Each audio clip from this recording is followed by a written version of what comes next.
Olá, amigos. Hoje trataremos de ação penal privada. Já tratamos das características da ação penal pública e hoje vamos tratar especificamente do que diferencia a ação penal de iniciativa pública da ação penal de iniciativa privada. Então, retomemos o nosso posicionamento inicial em relação à diferença entre o exercício do ius puniendi, do direito de punir, que pertence ao Estado e somente ao Estado, e o exercício do ius accusationis, do direito de acusar, da pretensão acusatória, do direito de ação, que, no caso da ação penal de iniciativa pública, é conferido ao Ministério Público por força do disposto no artigo 129, inciso 1 da Constituição Federal, e nos casos da ação de iniciativa privada, é conferido ao ofendido, né? Então, recapitulando o que nós definimos na nossa última aula. A ação penal vai ter a iniciativa determinada pela lei.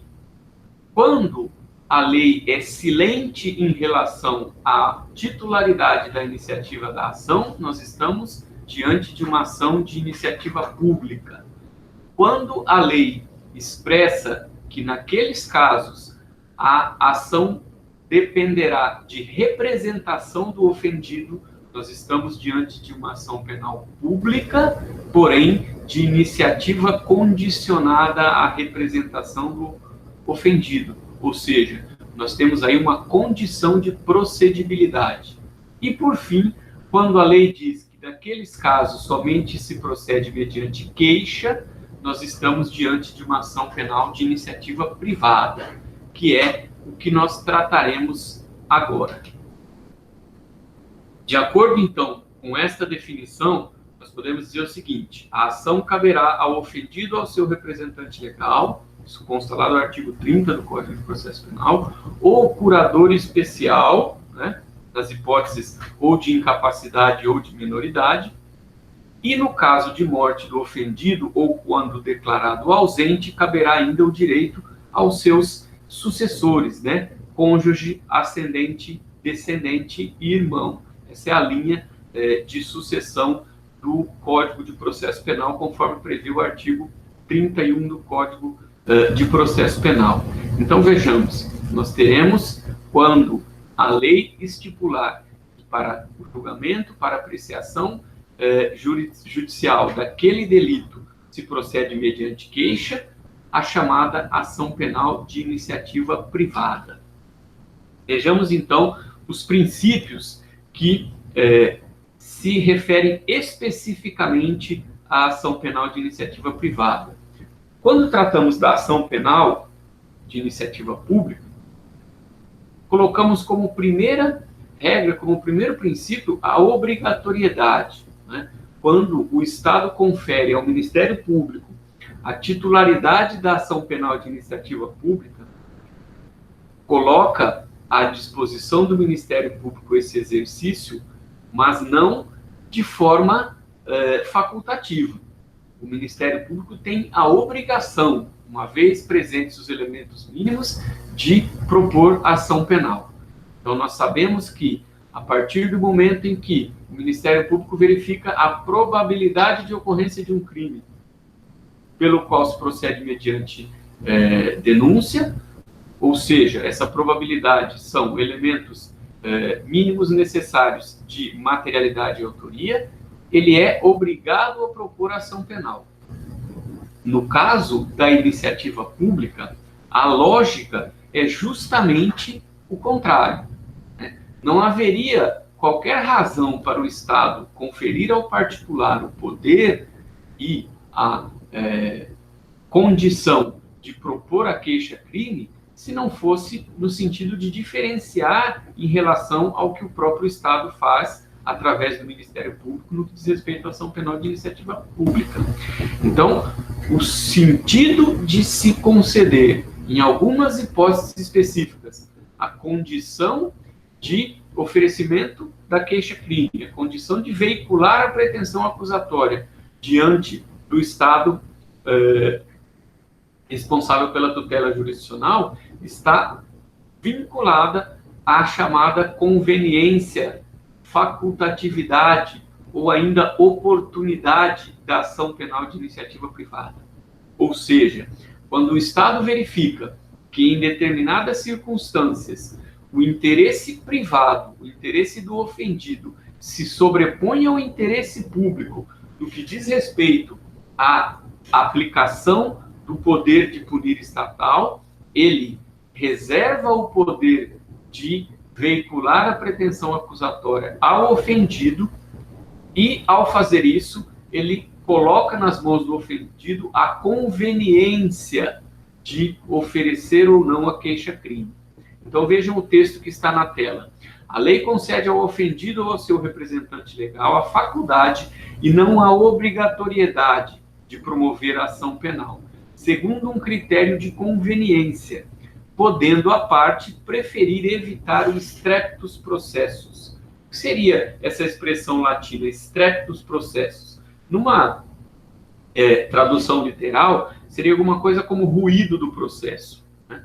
Numa tradução mais adequada, nós temos que são os percalços do processo, os inconvenientes do processo.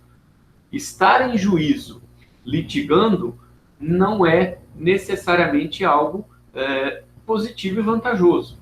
Imaginemos a hipótese mais notória de crimes de ação penal de iniciativa privada, os crimes contra a honra, né? O sujeito tem a sua honra ofendida por uma conduta de um terceiro e, ao levar isso ao judiciário, ele vai ter que reviver essa situação, ele vai ter que discutir aquele conteúdo, ele eventualmente vai ter que se submeter a discutir uma exceção da verdade, uma exceção de notoriedade do fato, ou seja, ele vai ter que passar por uma situação que nem sempre é conveniente, e esta conveniência vai ser aferida a partir da visão do interesse do próprio ofendido.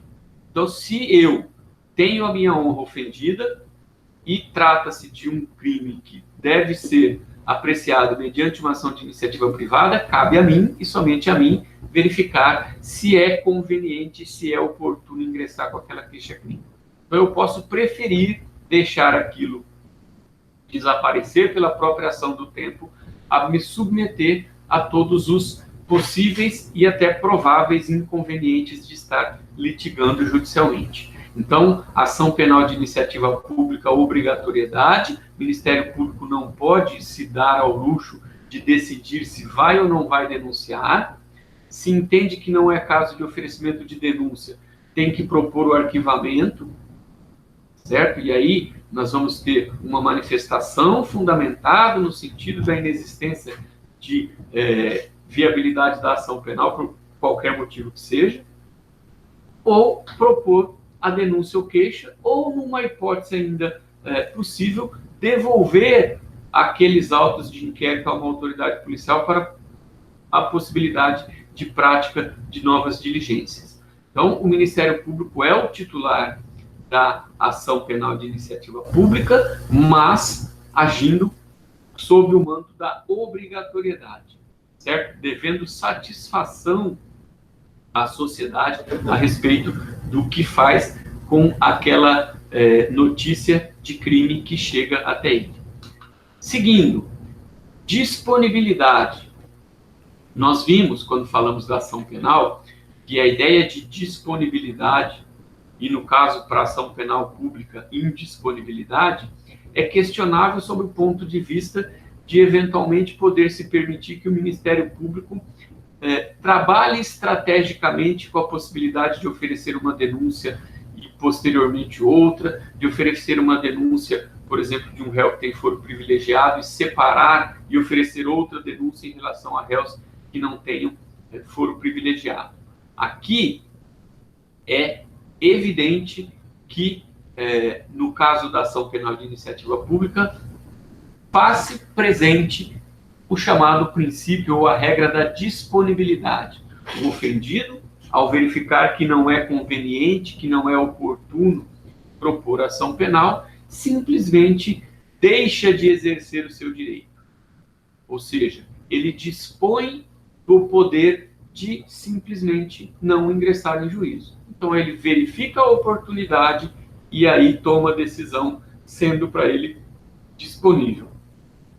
Para o Ministério Público, obrigatoriedade, e uma vez ingressando com a ação penal, ele deve ir até o final. Ela se torna indisponível do ponto de vista de simplesmente desistir da ação no curso do processo, né?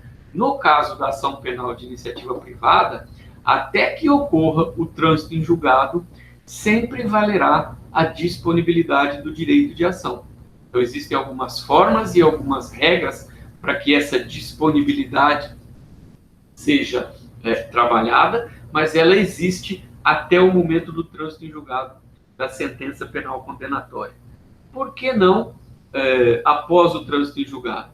Porque uma vez havendo a condenação definitiva, nós estaremos tratando única e exclusivamente do poder de executar a sanção penal aplicada, e esse poder é do Estado, independentemente da natureza da iniciativa da ação. Seja ação de iniciativa pública, seja ação de iniciativa privada, nunca se transfere o poder de executar a sanção penal aplicada. Então, da forma como foi colocado no texto, o ofendido poderá dispor da ação penal, deixando de exercer o seu direito, a ele renunciando ou permitindo que ocorra a decadência, ou, durante o curso da ação penal, perdoando o querelado ou ainda perimindo-a pelo abandono da causa. Então, nós vamos ver adiante que, por meio dessa ideia de disponibilidade, a gente vai tratar da regulamentação, do regramento do exercício do poder de persecução penal que é dado ao ofendido no caso da ação penal privada. Então, veja, o Estado confere ao ofendido o poder de estar em juízo em busca da satisfação do jus puniendi, porém, estabelece regras para que isso seja feito.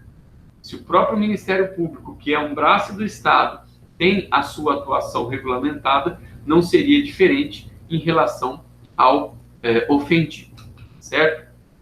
Então, para a gente avançar em relação aos princípios, às regras, né? A indivisibilidade da ação de natureza de iniciativa privada. O autor não pode escolher entre os autores do fato, o autor da queixa não pode escolher entre os autores do fato, entre os infratores, o que acionar, o que processar. Então, exemplo do que ocorre também com o Ministério Público, que não pode, como nós dissemos, dispor do direito, da obrigatoriedade, melhor dizendo, de ação penal, mas, em tese, poderia trabalhar estrategicamente com essa ideia de indivisibilidade. No caso da ação penal de iniciativa pública, não há esta possibilidade. A ação é considerada indivisível. Ou se relaciona todos os autores da queixa-crime, ou, como nós vamos ver adiante, a renúncia em relação a um ou a alguns se estende a todos. Isso significa, isso indica que quando o Estado confere ao ofendido o poder de apresentar a acusação em forma de queixa, buscando a aplicação da lei penal, ele não está colocando nas mãos do ofendido um instrumento de vingança. Ele está colocando nas mãos do ofendido o poder de decidir se quer ou não se submeter aos percalços do processo, que podem, inclusive, ser até mais desagradáveis do que a própria conduta em si, né? Então, lembre-se sempre da questão do crime contra a honra. A conduta pode ficar circunscrita a um número pequeno de pessoas, a conduta pode ter sido praticada por alguém que não merece credibilidade, e à medida que você transforma aquilo numa persecução penal, você pode estar amplificando isso. Você vai levar aquilo ao conhecimento de outras pessoas, você vai se colocar na condição de ter que discutir aquela situação, eventualmente você vai se deparar com uma contestação que afirme que aquele fato é verdadeiro, ou seja, você vai poder ter um dissabor até maior do que o experimentado pela conduta. Então, aqui, para não se converter em instrumento de vingança, o ofendido pode determinar se pretende ou não perseguir criminalmente o autor ou os autores, mas não pode escolher quem ele quer processar. ou processa a todos ou não processa a ninguém, tá certo? Uma questão que é colocada aqui, que eu já adianto para vocês, diz respeito ao fato, à possibilidade real, né, que existe do ofendido oferecer queixa contra somente um ou alguns dos autores. Então temos lá uma suposta ofensa à honra, há a autoria bem delimitada, vamos imaginar que tenhamos 3 autores, e o ofendido analisa aquilo e diz: o autor A eu quero processar, o autor B eu quero processar, o autor C eu tenho algum grau de simpatia por ele, não vou incluir na minha queixa. Apresenta a queixa. E aí nós vamos ter que lidar com a falta de coerência na redação do nosso Código de Processo Penal. Já falamos algumas vezes a respeito disso, né? Nosso Código de Processo Penal é um senhor de quase 80 anos, que não prima pela melhor redação, né? Que foi idealizado num momento absolutamente diverso do que nós vivemos hoje em dia, né? Basta a gente imaginar que em 1941 o Brasil vivia sob a égide da Constituição de 1937, uma Constituição de orientação fascista, né? Quase que uma cópia da Constituição polonesa de 1935, e daí em diante nós tivemos inúmeras mudanças, né? Tanto mudanças no sentido de estabelecer-se uma democracia, como veio a Constituição de 46, muito democrática. Depois nós tivemos um retrocesso em relação à Constituição de 67, um fechamento ainda maior com a Emenda Constitucional de 69, e depois uma retomada desse espírito democrático com a Constituição de 88. Né? Então nós temos um código que atravessou toda essa história constitucional aí, e essas mudanças no ordenamento jurídico, e, portanto, a gente precisa fazer um esforço tremendo para adequar tudo aquilo que foi pensado lá em 1941 e traduzir para o que é possível, para o que é viável hoje, através de um filtro constitucional. Então, veja, retomando aquela hipótese, 3 autores do crime contra a honra, e o ofendido entende que deve processar 2 e deixar um de fora, porque, de alguma forma, ele detém simpatia por aquela pessoa. Então, nós temos, de acordo com a sistemática do Código, 2 previsões expressas em relação a essa hipótese. Primeiro, o artigo 45 estabelece a possibilidade de aditamento da queixa. Ocorre, né, que o entendimento mais coerente, o entendimento mais apto a se adequar ao ordenamento jurídico, especialmente ao texto constitucional, é de que, no que diz respeito à ação de iniciativa privada, o Ministério Público atua como custos legis, atua como fiscal da lei. E atuando como fiscal da lei, o Ministério Público estaria apto a aditar a peça acusatória no sentido do chamado aditamento impróprio. Ou seja, não o aditamento no sentido de incluir um fato, uma circunstância, ou incluir um réu, mas no sentido de alterar alguma impropriedade da peça acusatória para que ela possa efetivamente ter sucesso. Então, a atuação do Ministério Público como fiscal da lei, que é a atuação típica da ação penal de iniciativa privada, confere ao Ministério Público, como a própria expressão indica, a possibilidade de fiscalizar o cumprimento da lei, mas não de intervir no poder de oportunidade e de disponibilidade que é conferido ao autor. Então, o que o Ministério Público poderia fazer? Corrigir, através do aditamento, eventuais incorreções da peça acusatória que pudessem impedir o sucesso daquela pretensão.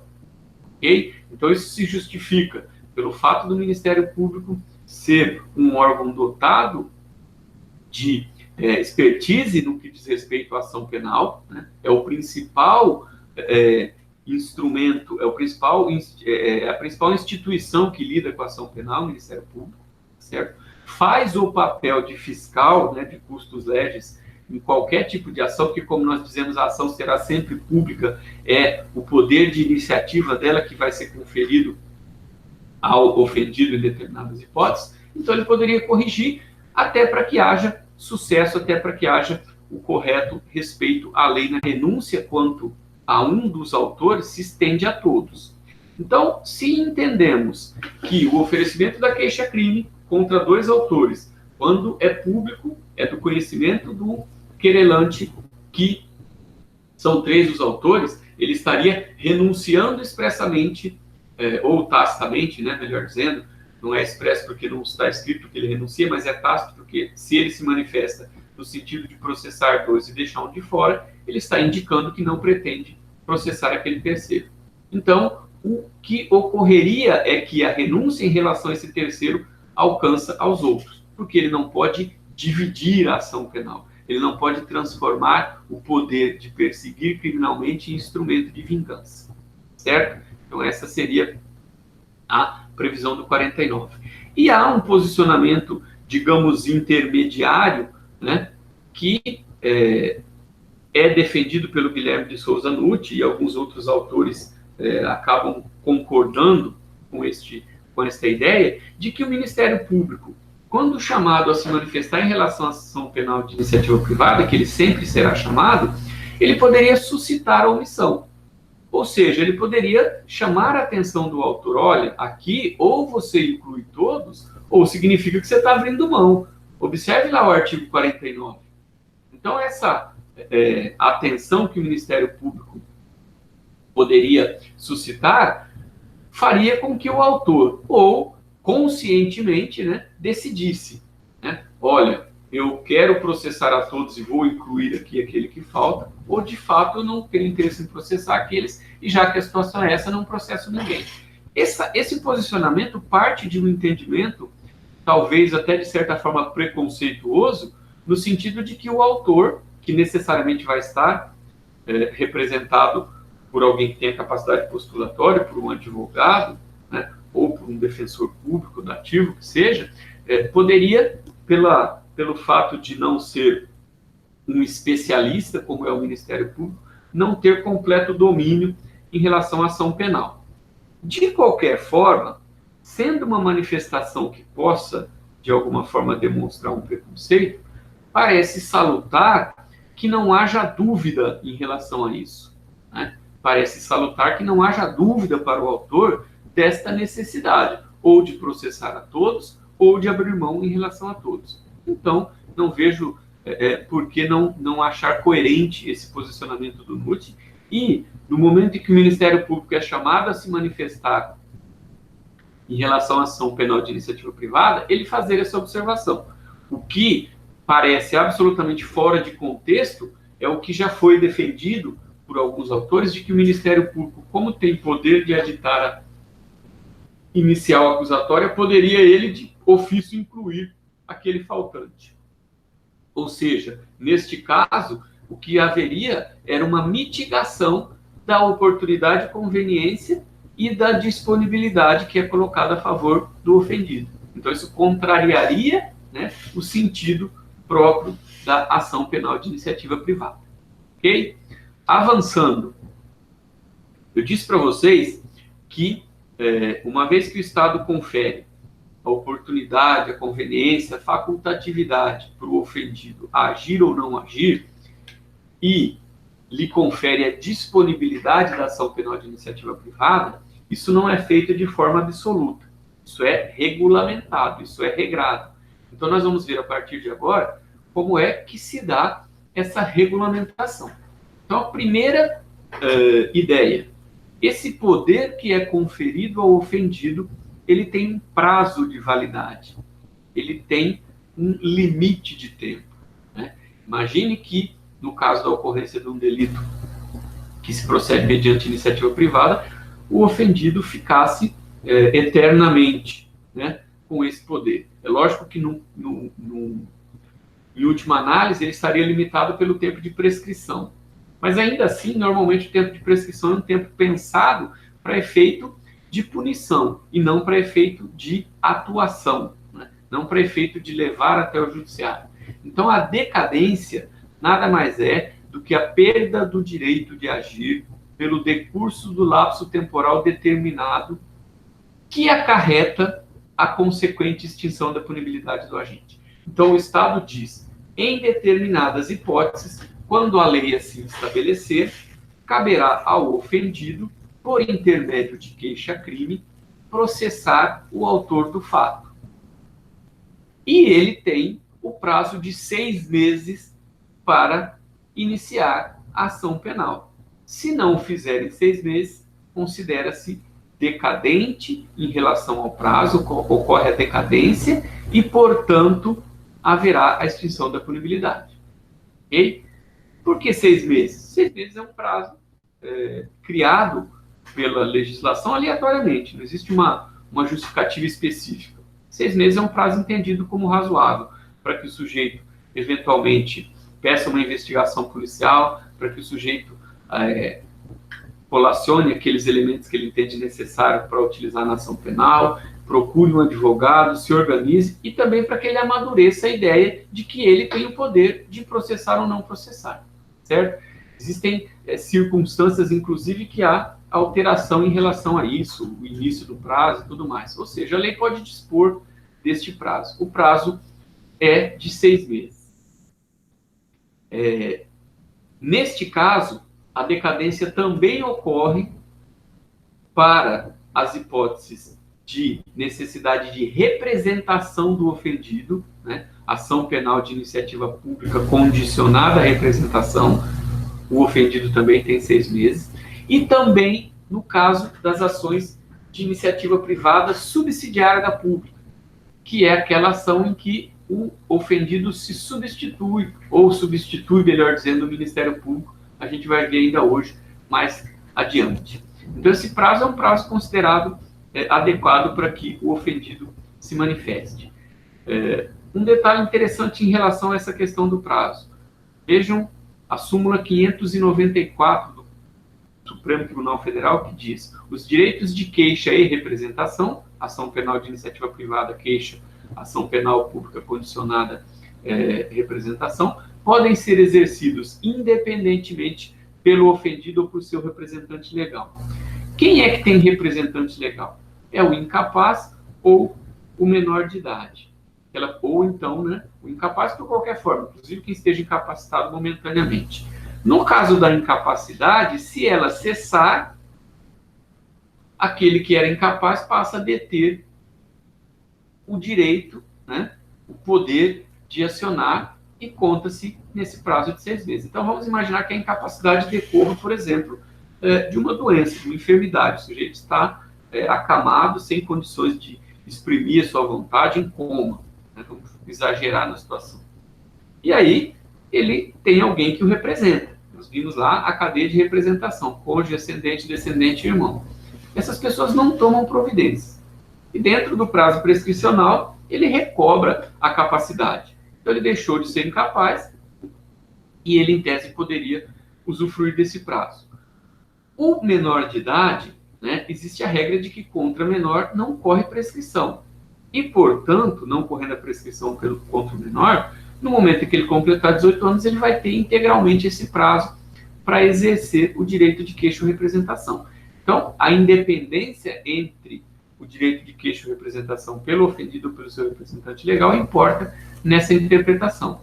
Né? O menor de idade, uma vez que completa 18 anos, terá os 6 meses de prazo para decidir se processa ou não. Não havendo a iniciativa da ação nesse prazo, decai o direito de mover o processo. Observação importantíssima: o prazo decadencial, ele se conta na forma do artigo 10 do Código Penal, ou seja, você inclui o dia do início e exclui o dia do final. Então, se a gente pensar que hoje é dia 30 de abril de 2020, nós vamos contar 6 meses a partir de hoje. Então, nós teremos abril, maio, junho, julho, agosto, setembro e outubro, não é isso? E o prazo seria 30 de outubro, não conta-se o dia do final, porque conta-se hoje o dia do início, seria 29 de outubro. Então, tomei conhecimento hoje da autoria de um crime contra a honra, contra a minha honra, tenho até o dia 29 de outubro para propor a queixa-crime, sob pena de não mais poder exercer esse direito. Ocorre, porém, todavia, contudo, que o dia 29 de outubro é um domingo. Então, dia 28, sábado, dia 27, sexta. preciso propor a queixa-crime até o dia 27. Ah, mas o dia 27 é ponto facultativo no Poder Judiciário, então preciso propor a queixa-crime até o dia 26. Por quê? Porque chegado no dia 30, que vai ser uma segunda-feira, dia útil, eu vou lá e proponho a minha queixa-crime, ela não está no prazo. Então, trata-se de prazo que não se prorroga em virtude de feriado, em virtude de questões atinentes ao funcionamento da justiça. Tá? Eu tenho que exercer o prazo eu tenho que exercer esse direito dentro desse prazo, não havendo qualquer hipótese de prorrogação. Ok? Fique muito claro isso. Segunda regra que põe fim ao direito à conveniência e à disponibilidade da ação penal, a renúncia. Né? A renúncia nada mais é do que a desistência da vítima contra a iniciativa de dar início ao persecúcio de crimes. Lembra que nós dissemos ali atrás, artigo 49, a renúncia em relação a um ou alguns se estende a todos? Então, veja, a renúncia pode ser expressa ou pode ser tácita. Eu posso expressamente renunciar, como eu posso tacitamente renunciar. Então, a ideia da proposição da queixa-crime contra dois autores, quando são três, seria uma hipótese de renúncia tácita. E, por isso, o entendimento de que, nesse caso, haveria o alcance da renúncia para todos. Então, a renúncia necessariamente deve ocorrer dentro do prazo de 6 meses, né? Porque após os 6 meses houve o decurso do prazo decadencial, e ela pode ser expressa ou tácita, e ela impede o oferecimento de queixa-crime. Então, veja, quando eu expressamente manifesto a minha intenção de não propor a queixa-crime de forma inequívoca, eu estou renunciando. Quando eu ajo de forma a indicar que não tenho interesse de propor a queixa-crime, eu estou renunciando. Então, vamos imaginar, no caso do crime contra a honra, que seja uma pessoa do meu convívio,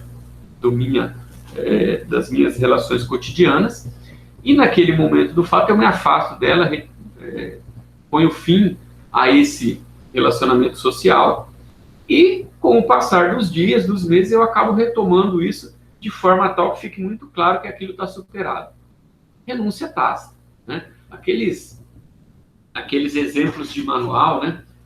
Aqueles exemplos criados pela doutrina para justificar, colocam, por exemplo, assim, o ofendido convida o ofensor para padrinho do seu casamento. É evidente que ele não tem intenção de processar criminalmente. Então, é uma renúncia tácita. Ok? Atenção para o disposto no parágrafo único do artigo 104, do Código Penal.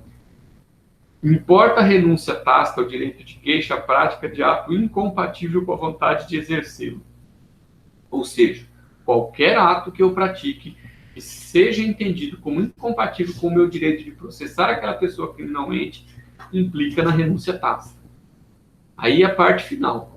Não a implica, todavia, o fato de receber o ofendido indenização pelo dano causado pelo crime. Ou seja, eu receber a indenização não significa que eu renunciei ao direito de propor a queixa-crime. Agora, aqui uma observação importante. A Lei 9.099, que criou os juizados especiais criminais, prevê uma fase preliminar, na qual o objetivo é, em primeiro lugar, alcançar a conciliação pela reparação do dano. Em segundo lugar, a transação penal. Tudo isso com vias a impedir, a evitar a aplicação da pena privativa de liberdade para infrações de menor potencial ofensivo. Né? A ideia básica é que a pena privativa de liberdade raramente é cumprida nessas hipóteses. Quando ela é cumprida, muitas vezes ela traz mais gravame do que benefício, e, portanto, o objetivo de indenizar a vítima, ou seja, reparar o dano, dar uma satisfação para a vítima e submeter o sujeito a uma transação penal, impondo a ele o cumprimento de uma pena não privativa de liberdade, mas exigindo efetivamente o cumprimento da pena, dá uma aparência de maior efetividade à justiça penal. Então, essa é a ideia, muito rapidamente falando, da transação penal para as infrações de menor potencial ofensivo. Ok?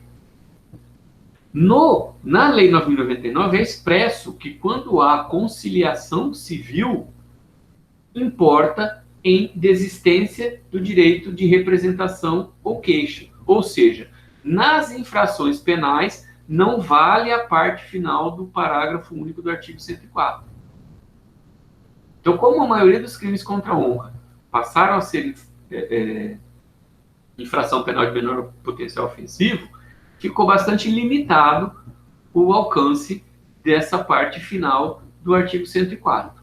Mas, desde que não se trate de infração de menor potencial ofensivo, o recebimento de indenização não será considerado renúncia tácita ao direito de queixa-crime. Ok? Seguindo, uma outra possibilidade, e aqui já não é nem tanto uma questão de regulamentação de limite, mas é a própria essência do poder de dispor da iniciativa da ação penal, a possibilidade que o ofendido tem de perdoar o ofensor. Então, vejam, decadência é o decurso do prazo. Então, há o decurso do prazo, até os 6 meses, quando o ofendido não se manifesta, nem tácita, nem expressamente em relação ao desinteresse, porque se houver isso é renúncia. E vejam, se a renúncia acontecer no dia seguinte ao conhecimento da autoria do fato, você não vai ter que esperar os 6 meses. Já está havendo a renúncia, já acaba a possibilidade de dar andamento àquela questão. O decurso de prazo de 6 meses, então, ocorrerá quando o ofendido não se manifestar. E aí haverá decadência. O perdão, por outro lado, ele necessariamente vai ocorrer no curso da ação penal. Então, vejam, 6 meses de prazo, se esses 6 meses passarem sem qualquer conduta, decadência. Se nesse prazo de 6 meses houver a renúncia expressa ou tácita, encerra-se ali. Iniciada a ação penal, até o dia anterior ao trânsito em julgado, o ofendido tem o poder de perdoar o ofensor. Porém, aqui há uma particularidade. O perdão, a desistência da demanda, é ato bilateral. Também pode ser tácito ou expresso, também alcança todos os coautores, mas é ato bilateral. O que significa que é ato bilateral? Significa que uma vez que eu esteja processando alguém no curso da ação penal, a minha manifestação de perdão só surtirá efeito se o réu no processo concordar com isso. E vejam como isso é importante. No caso, e aí a gente vai sempre utilizar o crime contra a honra, que é a hipótese mais eminente, né? O mais evidente dos crimes de ação penal de iniciativa privada. Eu acuso alguém de ter me caluniado. Fulano de tal disse que eu pratiquei tal conduta criminosa, sabendo que aquela conduta não havia sido praticada por mim, portanto, praticou calúnia. Ingresso com a ação. No curso da ação, eu percebo que eu não vou ter sucesso naquela ação. E aí, como forma de evitar que haja uma absolvição e que saia ele como absolvido, que, portanto, alguém que não cometeu o delito, eu digo, não, então, ao invés de deixar ele essa oportunidade de obter absolvição, eu vou perdoá-lo, e aí eu ainda saio por cima porque foi eu que concedi o perdão. Aí, nesse caso, ele vai dizer, agora nós vamos até o final, porque eu vou provar, por exemplo, que você praticou essa conduta, exceção da verdade que cabe na calúnia. Ou então eu vou provar que eu não falei isso, eu não pratiquei essa conduta. Então vejam que uma vez iniciada a ação penal, há uma mitigação da disponibilidade da ação penal de iniciativa privada. No prazo de 6 meses eu posso agir quando eu quiser, posso renunciar quando eu quiser. A renúncia não deixa de ser uma espécie de perdão também, né? A renúncia pode ser motivada por perdão, pode ser motivada pelo desinteresse mesmo na causa. Porém, uma vez entrando com a ação, aí eu já tenho uma mitigação desse meu poder de perdoar. Eu posso perdoar, mas aí eu vou ficar dependendo da concordância do réu para que esse perdão surta efeito. Ok? E avançando, nós temos a hipótese de perempção. O que que seria a perempção? É o desinteresse do prosseguimento da ação que faz com que haja também a extinção da punibilidade. Mas vejam, o desinteresse, diferente do perdão, diferente da renúncia, ele vai ser uma questão processual e ele vai estar vinculado expressamente às hipóteses previstas no artigo 60 do Código de Processo Penal. Então, a primeira hipótese de perempção, paralisação do feito por mais de 30 dias. Nós sabemos, vimos na parte de princípios, que a ação penal se inicia pela manifestação do titular da pretensão acusatória, né? Ministério Público no caso das ações penais de iniciativa pública e ofendido no caso das ações penais de iniciativa privada, e se movimenta por impulso oficial, ou seja, uma vez que o juiz recebe a queixa ou a denúncia, no caso aqui a queixa, ele vai provocar o avanço do procedimento até o final. Então, superada uma etapa, a parte vai sendo intimada a se manifestar para as etapas subsequentes. Então, vamos imaginar que haja lá um despacho no curso do processo para que o autor apresente o endereço da testemunha que ele pretende ouvir, porque foi procurada para ser intimada e não foi encontrada. Então, sai lá. Apresente o autor do prazo de 10 dias o endereço da testemunha fulano de tal. Aquilo é publicado, o prazo de 10 dias passa, e passa mais 20 dias, 30 dias, e o autor não se manifesta. Este desinteresse provoca perempção. Então, qualquer que seja a conduta que tem que ser tomada pelo autor, se ele não dá andamento no feito em 30 dias, ocorre a perempção. Aqui, uma coisa precisa ser pontuada. Existe um posicionamento bastante atual e coerente no sentido de que, para decretar-se a extinção da punibilidade pela perempção, no caso de paralisação do feito por mais de 30 dias, é salutar que o autor seja intimado pessoalmente. Ou seja, não bastaria a intimação via oficial de justiça, que seja, ou via diário oficial, que é o mais comum, do advogado. Por quê? Porque pode ser que o autor seja apenado, seja punido pela desídia do seu advogado e não dele. Então, a intimação para que o próprio autor tome conhecimento de que o processo está parado e que aquela paralisação acarretará a perempção e, por consequência, a extinção da punibilidade. Isso é fundamental. Segunda hipótese, falecimento ou incapacidade do querelante. Aqui, quando há o falecimento ou a incapacidade do querelante, que é o autor da ação penal de iniciativa privada, os seus representantes têm, os seus sucessores na ordem legal, têm 60 dias para substituir o polo ativos da demanda. Ou seja, havendo o falecimento ou a incapacidade do querelante, se em 60 dias os interessados não se apresentarem e manifestarem o interesse de prosseguir com a ação penal, vai haver a perempção e, por consequência, a extinção da punibilidade. Terceira hipótese, ausência do querelante a ato ao qual deva estar presente ou ausência de pedido de condenação em alegações finais. Primeiro, assim como a paralisação do feito por 30 dias acarreta a perempção, a ausência a atos fundamentais do processo também acarreta a perempção.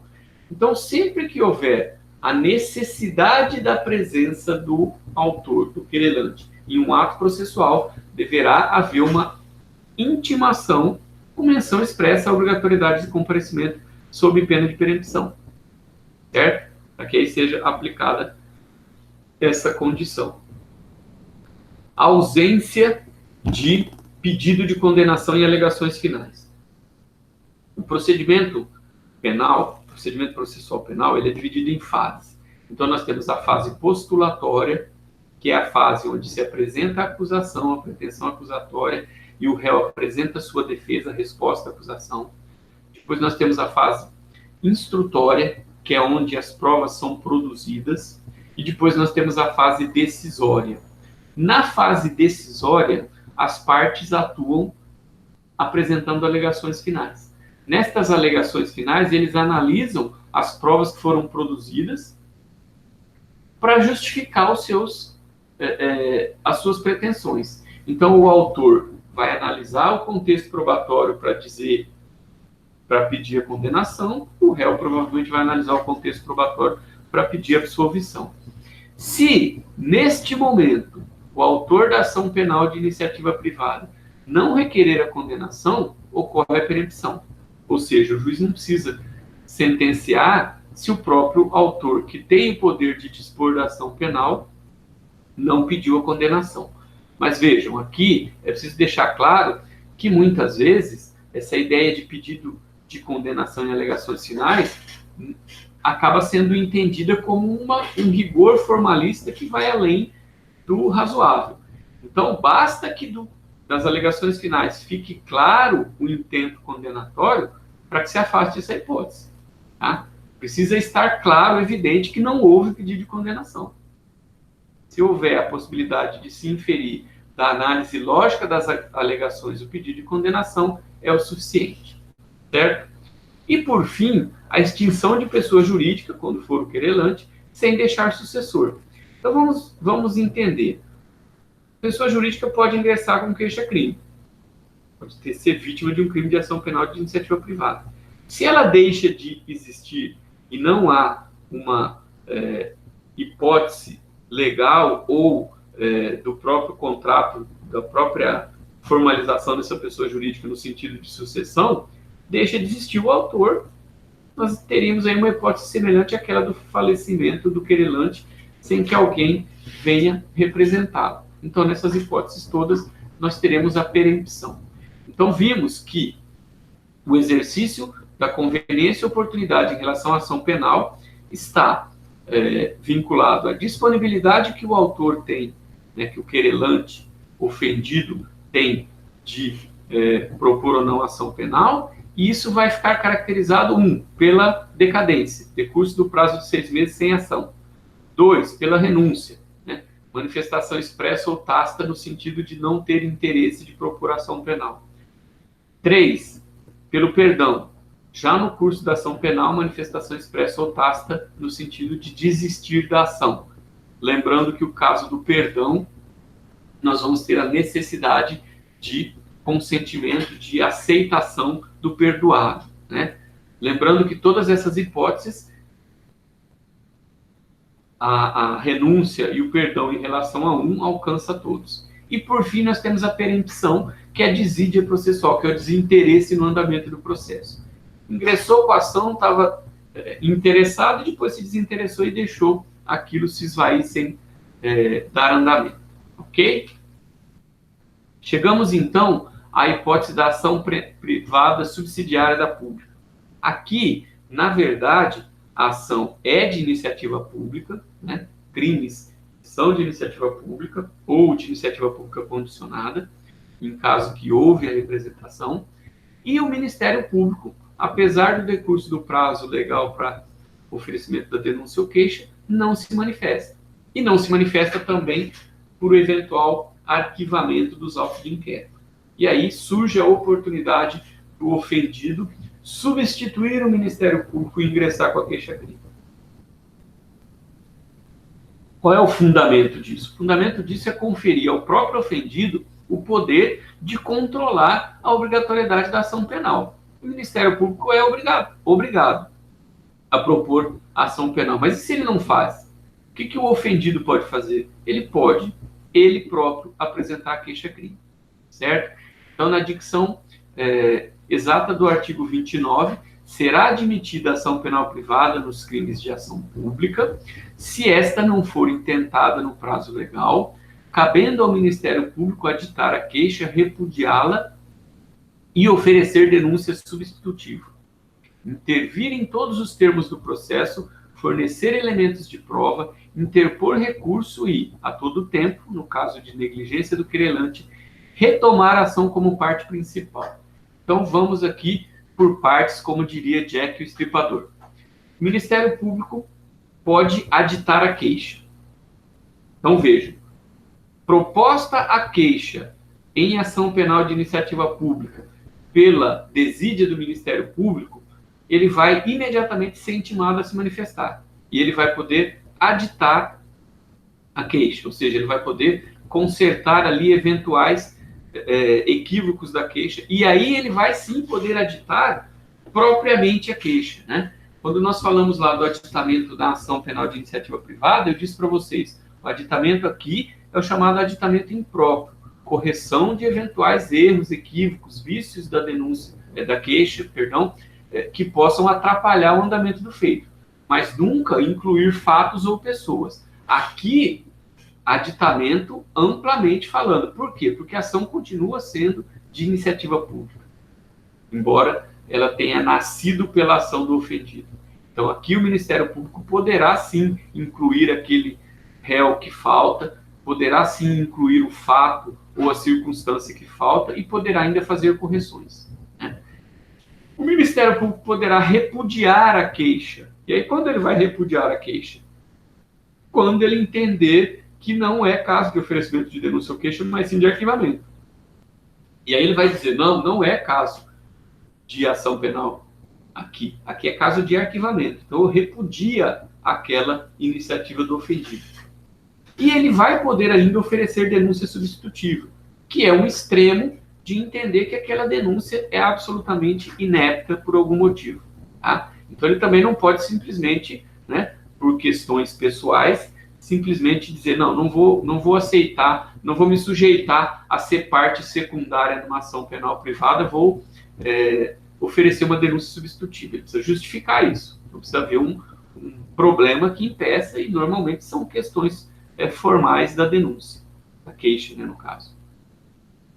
Feito isso, né, apresentando a sua manifestação, que poderá ser o aditamento ou oferecimento de queixa substitutiva, já que se ele repudiar e pedir o arquivamento vai interromper o trâmite, ele vai, a partir daí, intervir em todos os termos do processo, fornecer elementos de prova, interpor recurso, e vejam que interessante, a todo tempo, no caso de negligência do querelante, retomar a ação como parte principal. Significa o seguinte, se o querelante quiser, ele vai continuar como parte principal até o final daquela ação privada subsidiária da pública. Basta que ele continue. O que não significa que ele é obrigado a continuar, porque ele pode simplesmente propor a queixa substituindo a ação penal pública, substituindo a denúncia, e a partir do que o Ministério Público seja chamado a atuar e se apresente, ele recolhe e deixa o Ministério Público tocar adiante, porque a ação é de iniciativa pública. E aí o Ministério Público, né, sempre que houver isso, vai ser a parte principal. Se o autor da queixa-crime continuar acompanhando o processo, ele vai até o final como parte principal. Isso é bastante interessante.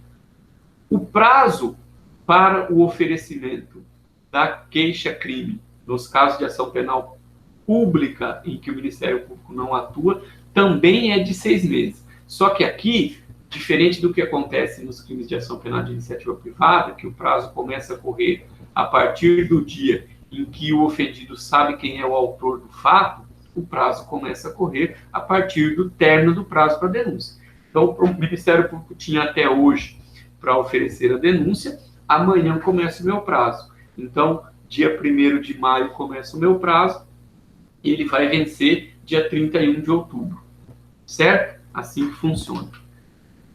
Aditamento do MP como custos leves. Aqui eu retomo aquela questão lá da diferença do aditamento e do MP como custos leves. Aditamento no que diz respeito à ação penal privada subsidiária da pública. Aditamento na condição de autor. A ação penal é pública e, portanto, o Ministério Público pode fazer aditamento amplamente, pode incluir réus que faltam, pode incluir fatos ou circunstâncias e pode corrigir os termos da petição. Quando o MP atua como custos leves, o entendimento mais correto é o de que ele, ao aditar, só pode fazer o aditamento impróprio, ou seja, corrigir eventuais incorreções e eventuais vícios que possam comprometer o andamento da ação penal, mas não o aditamento próprio, ou seja, incluir quem falte ou incluir um fato ou uma circunstância, porque aí ele estaria intervindo no poder que o ordenamento confere com exclusividade ao ofendido, certo? Então, eu coloco aqui o parágrafo 2º do artigo 46, que diz: o prazo para aditamento da queixa será de 3 dias, contado da data em que o órgão do Ministério Público receber os autos e, se este não se pronunciar dentro do tríduo, entender-se-á que não tem o poder, que não tem o que editar, prosseguindo-se nos demais termos do processo. Esse 46 aqui acaba valendo tanto para o MP atuando como custos legis, ação penal de iniciativa privada, como atuando como parte, embora parte secundária, ação penal pública de iniciativa, ação penal privada subsidiária da pública. Ok? Então, chegamos aqui ao final da apresentação e concluímos, assim, a nossa parte da ação penal de iniciativa privada. Então, vimos na última aula a ação penal, né, tratando especificamente de todas as características da ação penal de iniciativa pública. Hoje, tratamos especificamente da situação de ação penal de iniciativa privada, com todas as suas características, ok? Cuidem-se e estaremos em breve continuando com o nosso conteúdo. Até mais!